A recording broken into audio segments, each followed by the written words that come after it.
정사 주선전에는 당대의 유명한 해몽가였던 주선의 일화 중 흥미로운 기록이 포함되어 있습니다. 유정이란 한나라 관리가 발이 4개 달린 뱀이 문에 구멍을 뚫고 들어오는 꿈을 꿨는데 주선의 해몽에 의하면 나라에 여자 도적이 출몰할 것이라는 경고였습니다. 그 말대로 머지않아 정과 강이라는 두 여자 도적이 나타났고 함께 토벌되었다고 하네요. 사실 이야기의 주인공 주선 자체가 원체 듣보잡인 탓에 정, 강이라는 두 인물은 웬만한 삼국지 박사들도 모르는 인물이었지만 토탈워 3국에 의해 정강이라는 한 명의 강렬한 여걸로 재창조되어 바야흐로 플레이어들의 모스트픽 장수로 뽑힐 만큼 큰 인기를 끌게 되었습니다. 비록 사서의 한 줄로 사라지긴 했지만 여성 리더이면서 관군을 출동시킬 정도의 세력을 형성했고 예지몽으로 그녀들의 존재까지 경고됐던 점은 분명 보통 도적은 아니었을 거란 생각이 드네요. 참고로 삼탈워의 정강은 정말 무지막지 어려워서 저 같은 경우엔 20턴을 넘겨본 적이 없는 것 같습니다. 언젠가 제 화려한 곰손 컨트롤을 보여드릴 수 있다면 좋겠네요. 헤.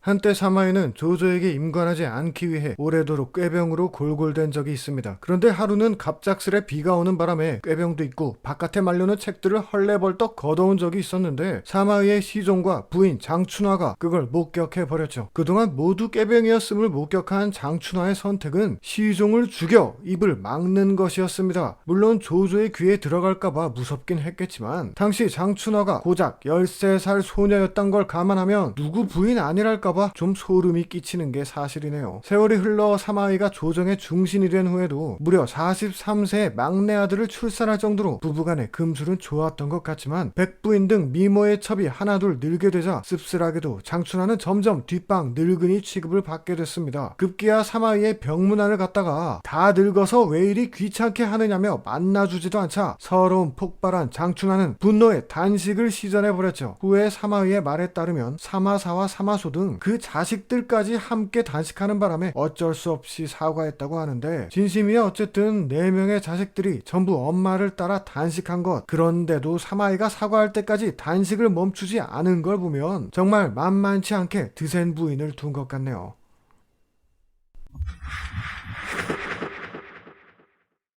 겨우 10대 때 혼자서 해적을 퇴치해 유명해진 손견은 한 여성에게 청혼했다가 시원하게 퇴짜를 맞으며 더욱 유명해졌습니다. 그가 청혼한 여성은 당시 재주와 미모가 뛰어나기로 이름난 오씨였는데 그녀의 가족들이 손견의 성격이 지랄맞다는 이유로 거절한 것이었어요. 아니나 다를까 자존심에 스크래치를 입은 손견은 길길이 날뛰었고 당사자였던 오씨는 손견이 이를 갈고 있다는 얘기에 어찌 여자 하나 때문에 집안을 날리려 하십니까? 제가 불운해진다면 그것이 제 운명이겠지요 라고 말하며 뜻밖의 가족들을 설득해 손견의 청혼을 받아들이게 됩니다. 이렇듯 오부인은 당시로선 놀라울 정도로 능동적인 신여성으로 정사에 의하면 어린아들 손권을 보좌해 군사와 나라 다스리는 일에도 큰 도움을 줬다고 합니다. 얼마나 당찬 성격이었는지 조조에게 굽혀선 안 된다고 주위와 함께 주장하기도 했으며 아랫사람을 자꾸 죽이는 손책에게는 큰 우물에 기대어 서서 네가 이딴 식으로 하다 화를 당하는 걸 보느니 차라리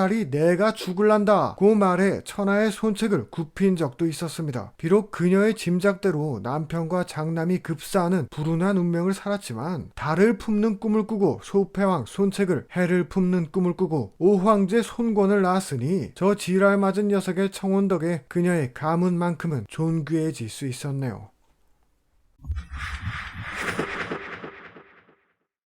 여대가 사섭의 아들들을 모조리 살해한 후 교주에선 손권을 향한 저항운동이 들불처럼 번졌습니다. 이 저항군 세력의 리더 중 한 명이었던 조국달에겐 조구라는 여동생이 있었는데 그녀는 어렸을 때부터 오빠와 함께 무예를 익혔고 오빠가 죽은 후엔 세력을 이어받아 코끼리의 머리에 탄 채로 오군과 싸웠다고 합니다. 심지어 조구는 능숙한 전술까지 구사하며 승승장구했다고 하는데 사실 그녀가 코끼리 라이더였던 것만으로 당시의 병사들에겐 여간 노답이 아니었을 거예요. 이때 오군의 대장이었던 유규는 이궁에 변해서 양축을 무고해 손패파를 몰락시킨 지략가였는데 기어코 여기선 제갈량조차 혀를 내두를 충격적 맞춤 전술을 들고 나옵니다. 바로 건장한 병사들을 홀딱 벗겨 아싸리 덜렁거리는 채로 싸우게 한 것이었죠. 작전은 완벽히 주요해서 시집도 안 간 20살 처녀 조구는 패닉 끝에 전사하고 말았다네요. 좀 흠존무한 얘긴데 일설에 의하면 조구의 가슴이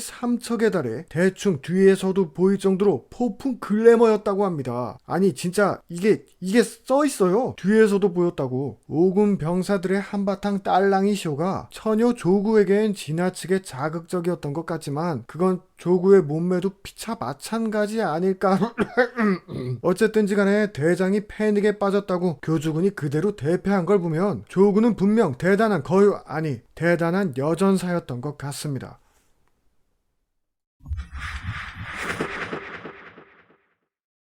베트남 역사서에 등장하는 조구는 삼국지의 인물이라고 하기 애매한 감이 있지만 오늘의 1위 왕이로 말하자면 위나라 소속으로 마초와 싸운 빼박 삼국시대 여장부였습니다. 양주자사 위강의 부하였던 왕이는 마초가 기성에 쳐들어왔을 때 직접 궁수용 팔찌를 낀 채 활을 쏘며 싸웠다고 해요. 활이라는 게 처음 잡아본 사람도 대충 쏠 수 있는 물건이 아닌데다 자신의 재물을 털어 병사들을 독려하는 모습은 그녀가 훈련받은 장교에 가깝다는 인상을 줍니다. 하지만 더욱 볼만한 건 성이 마초에게 넘어간 이후부터예요. 기성의 책임자인 위강이 마초에게 항복했음에도 가족들과 함께 끔살당하자 왕이는 거의 흑화해서 복수의 칼을 독하게 갈아요. 마초는 왕이와 그녀의 남편 조왕 사이의 아들을 인질로 데려갔지만 왕이는 오히려 군부가 치욕을 입었는데 아들의 목숨이 대수냐며 남편을 설득했고 마초의 아내 양씨에게 접근하는 치밀함까지 보였습니다. 방심한 마초가 성을 떠나자 왕이는 기다렸다는 듯 마초의 가족들을 죽이고 성을 탈환했죠. 일련의 기록들은 왕위가 리얼 시대의 한계를 뛰어넘은 여장부였음을 증명하고 있습니다. 이후에도 마초의 공격을 계책으로 막아내는 등 전국급급 맹장을 상대로 한치도 물러서지 않아 마초는 인질이었던 그녀의 아들을 죽이고 퇴각할 수밖에 없었죠. 이쯤 되면 조구를 녹다운시킨 6인의 딸랑이 쇼를 왕위 앞에서 했으면 어땠을지 궁금해지네요. 한편으로 왕위는 마지막 순간까지